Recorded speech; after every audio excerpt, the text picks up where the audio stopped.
Alright, what's up everybody? Afflicted Gamer here and welcome back to Vigor. So, PC players, welcome to the game. This video is for you. I'm going to go ahead and break down a bunch of things that some of you, seem to be struggling with. Once you complete your tutorial, and we'll close this, and you arrive here at your base, you wonder why you can't open your crate.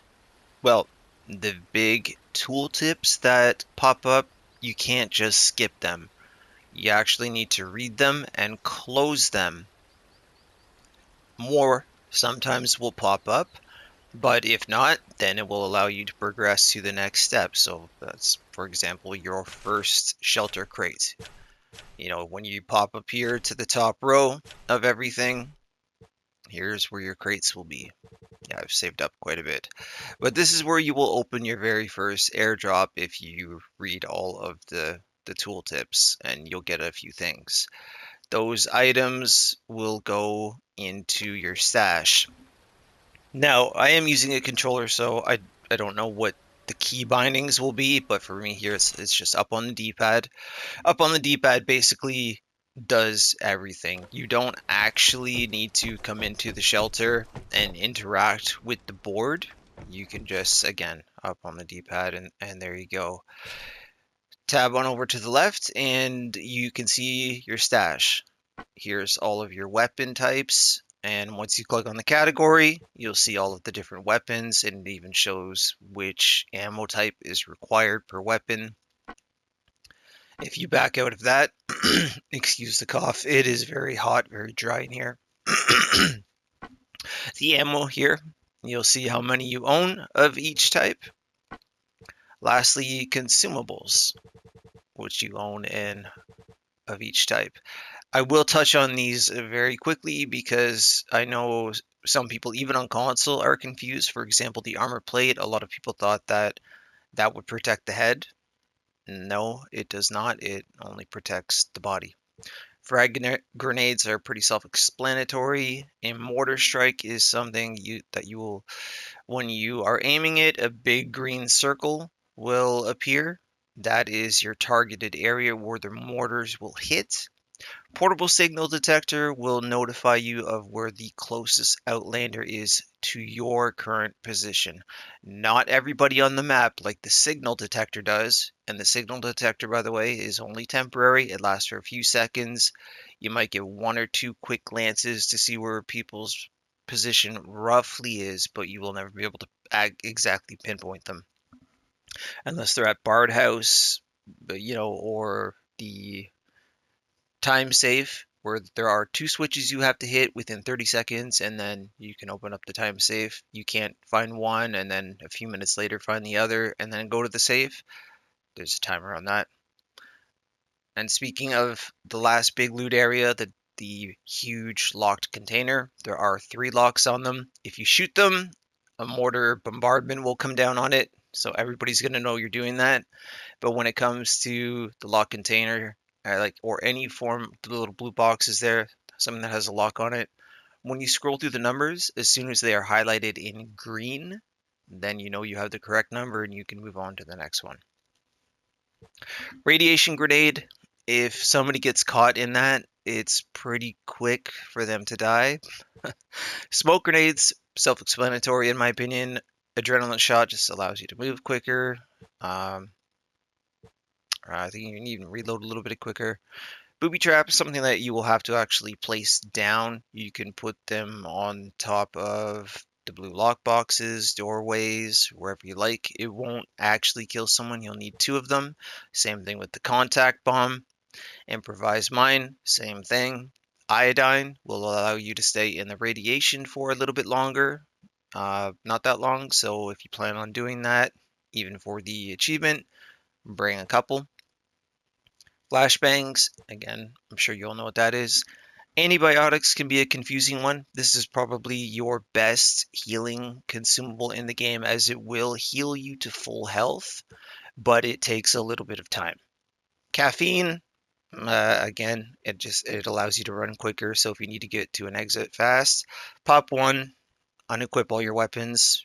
It is holding down triangle on PlayStation, Y on an Xbox controller, and again, sorry, I don't know what the PC key is. I'm not good with the mouse and keyboard, but I'm sure you guys will figure out what your keys are. Okay, signal jammer will jam your position in a small radius so people won't exactly know where you are. The transmitter will trick people. You could place it down and then leave the area, and if somebody uses the signal detector or the portable signal detector, then they won't know if that's actually an outlander like yourself or one of these. Alarm traps, they go off. It's just like if you loot a car door, the alarm goes off on the vehicle. Same thing. Bear traps, similar to the above traps, you have to get caught in a couple, but it will damage the burst and it will slow them down. And if you're waiting for them, hopefully not camping really, then yeah, you could get them stuck and get the kill. Decoys, throw them in off in a different direction, and somebody might think that there is a gunfight and you could lure them out of cover. Painkillers, also pretty top tier because if you're in a gunfight, you're really low on health, you pop one of these, you'll go to full health instantly. But as time goes on, your health will slowly start to drop back down to where it actually is. So if you're at 25% health, you'll skyrocket to 100, then it'll go down to 95, 90, 85, 80, and so on. But they're good to use in a pinch. Bandages and disinfectant. I prefer disinfectant, it's quite quick, and you get a fair bit of your health back. You do with bandages as well, but personal preference. So when it comes to combining two, if you look over at my inventory, I do have a couple of both. Take the disinfectant first if you can, so that the healing over time process will start. Then add the disinfectant for the immediate heal or the bandage, whatever you have on you. Fake glint makes it look like there is a fake sniper in the area, which does throw off some people. And there's fireworks that are just kind of for fun. There's a rundown of the consumables. Alrighty. Shelter. As time goes on and you start to level it up, you'll see things like rat traps, which generate food. So we're going to go ahead and actually collect mine. Now, what are these for? I'll show you in a moment. I'm terribly sorry for the cough. I really am. As you level up your shelter, yes, you will get a little arcade game, and yes, you can actually play it. Good luck with that. There is also a little Rubik's Cube here. Any of the vinyls that you find in the open world, you can listen to in your shelter right here. Any of the mementos that you find, I believe I got one somewhere over here. There's a lighter somewhere. They do get put around your shelter. You don't get to pick where they go exactly, which is a little bit unfortunate. There's one right there. That's the tomato lighter for the kitchen. So it should be over there in my opinion. And I'll show you where the trolls are later. Down here you'll have another rat trap. You do have another crafting bench.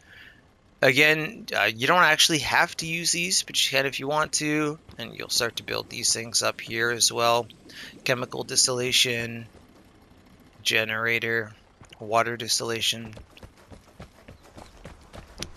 food. They go here in this basket. Now, the reason for this is to get crates. If you don't have enough for a certain amount of crates, don't go over that limit with your food. If you only have 1,000, or say you have 1,050, stop at the 1,000. If you have 10,000 or more, stop at 10,000. There's no point in donating more than that. You're doing it just so that every Sunday, 7 p.m. Eastern time, that's your cutoff time really. The rewards will be in and you'll get one crate of each for free every week. So I'll show you right now. 1, 2, 3, 4, 5, 6, 7, 8, 9, 10. And I have 1,300 left over and more food to collect. So next Sunday, I will have one of each crate stocked up. Building up your antenna will generate you crowns, which are the real world currency that you would have to purchase with real money for Vigor. So you could buy items in the store. These little things here are your materials, the materials that you need to craft weapons, grenades, and everything else. All of this stuff gets a little bit bigger. Eventually you just have a little log with an axe in it right here, but eventually you get to this big saw blade. Sorry, we're off right past it. There's a little smokehouse here. This is for your rat traps. And then same here with your outhouse, so that the production of them will speed up, gaining you more food to donate. And same thing here with the box of plants. Downstairs in your bunker, here we have where you can listen to your cassettes. I'm going to keep apologizing, I'm sorry. It's just so hot and so dry in here, it's unbelievable. But yeah, so any of the cassettes that you find in the game, you can listen to them here. The voice acting is actually top notch. Top notch. The stories are very interesting in my opinion. You can play the guitar, you can't pick it up and actually sit down with it, unfortunately. Here is where you pick up your scrap, another material that you need for crafting and for leveling up your workbench. Here's your crafting table. Now, as a whole, oh my god, I'm deeply sorry for that. Here's everything that you will be leveling up over time. So first things first, weapons. When they're in green, that means that they're done. You want to level this up as soon as possible so that you can craft higher tier weapons, grenades, healing items, consumables, and whatnot. This is the wood log that I was referring to outside for materials. Over here is your water distillation, which allows you to reduce the time for crafting for your consumables and whatnot. The chemical distillation increases gain from deconstructing. So if you deconstruct any weapons or anything like that, you'll get more materials from them. This is your generator, which allows you to build more items at once. You start off with only being able to build one at a time, and you work your way up to 6. There's the antenna, which generates crowns. As you can see, I still need some wire. And then here are the box of herbs, which are all materials. The wind turbine reduces the building time and cost of building up anything in your shelter. Right here, there's the little rat traps that I was referring to. And as you level them up, you'll be able to generate more food per hour. Smokehouse increases the food production of the rat traps, like I was saying outside. And the smokehouse, same thing. Down here, we have your second set, we have your box of plants, all 4 of them. Again, it generates food. The higher the level, the more food it generates. Lastly, the outhouse, which increases the production of the box of plants, these things here. On the walls, it will show all of the weapon blueprints that you currently own. If you have a skin on them, the skins will appear, so it's a nice looking thing down here. I actually quite like the design of all of this. So there's a little tour of your shelter and what everything actually is. Now, when you're in game, you'll see these little grayed out triangles. Those are points of interest that you need to go ahead and discover. Kind of want to take you into a map, but I don't want to get into combat. So I'm sure a lot of you will come across these things. So we'll just kind of go off them one by one. The signal detector, which I mentioned earlier. It will pinpoint where your Outlander's locations are briefly. You can take a look at that thing once or twice. From there, you have your comm station. That dictates where the airdrop can land and what you can do to it. You could add radiation, You can add a booby trap to it where people have to solve a little puzzle. You can make it heavier so people run out of stamina. You have a few things you can do. So unless you're planning to go for it yourself, go ahead and put a booby trap on it, make it difficult for the others. Um, Little red boxes. Those are actually airdrops in them. And also, other thing, if you do claim the airdrop or the airdrop that's in the little red boxes, you appear on the map for everybody to see, and they will know exactly what direction you're headed in and what exit you are headed for. The phone booths. I see so many people wondering what they do. Okay, when you interact with a phone booth, whether you're placing the call or answering the call, it puts you in a 1v1 duel with somebody else on the map. You will always be able to see their position, and they will always be able to see yours unless one of the two of you gets killed before you fight each other. That's what the phone booths do. Bard House is where there is a safe inside, which contains a lot of top tier loot, especially the cassettes. So you have to manually take down the pieces of wood, so always watch your back when you're doing that. Once you get inside the area, you interact with the safe and it will unlock itself, but it does take a few minutes. You'll hear it ticking and whatnot. This is where you need to decide where you want to be. You want to hide behind the safe? Do you want to hide behind the door? Do you want to not be near it, but be close enough that you can hear the ticking of the safe so that you can prepare yourself for a gunfight? And then once you loot it, you can take pretty much most of it. If you have one weapon on you, you'll be able to take at least one more. I don't recommend going into an encounter with more than one weapon, especially when you're just starting out, because if you kill somebody in the encounter, you could take their weapon. And when you get back to the shelter, anything that you don't need, you need to go into your menu. Keep hitting the wrong tab. And, unequip. Unequip whatever you don't need. If you have a weapon on you and you don't have the right ammo type, for example, let's see here, right? So I put the M14 on me, you'll have that little exclamation mark. And if you are carrying, say, SMG ammo, it will be grayed out if you don't have anything on you. So you'll know that that's not a usable ammo type for you.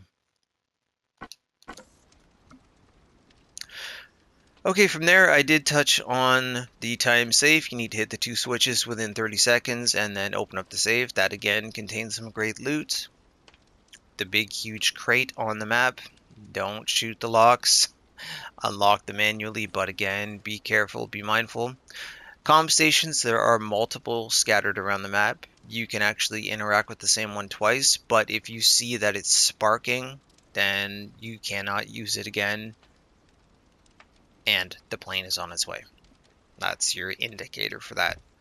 When you look on the map for the big green circle, when the airdrop is coming in, that's roughly the position where it's going to land, and you can decide whether you want to get into a gunfight or not.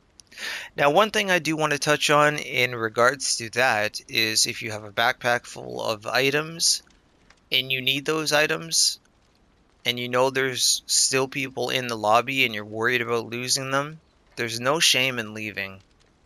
None whatsoever. You may need those items more than what is in the airdrop. So, no shame in dipping. If you're a collector like myself for the mementos, if I find one that I don't have, I'm out of there. I'll just come right back in to the next encounter.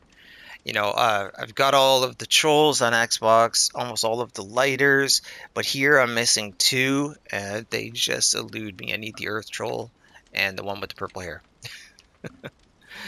Uh, so yeah, those are a lot of your starter tips that you need to know, and hopefully some things make more sense than they didn't. If you have any questions or concerns, please feel free to leave them in the comment section. I'll answer anything that I possibly can. Uh, as you'll see on the thumbnail, I am a Vigor partner, So I've been playing the game for a while, and I can provide you with whatever information you are seeking. We will be getting Battle Pass codes at some point in time. When we do, I will make a video for that. For PC, it's a little bit of a different process at the moment. I don't know. We have to use Lurk It. I'm new to Lurk It, but I'm going to talk to the dev team to see if I can get some PC codes to give away. Um, yeah, so stay tuned for that.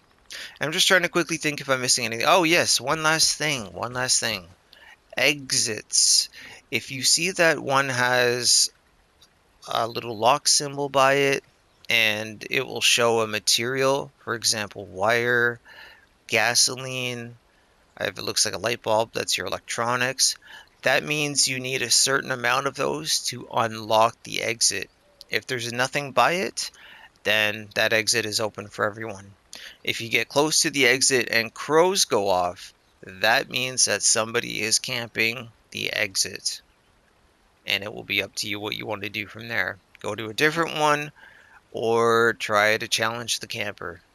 If you do, I hope you get them because we don't like campers in the Outlands.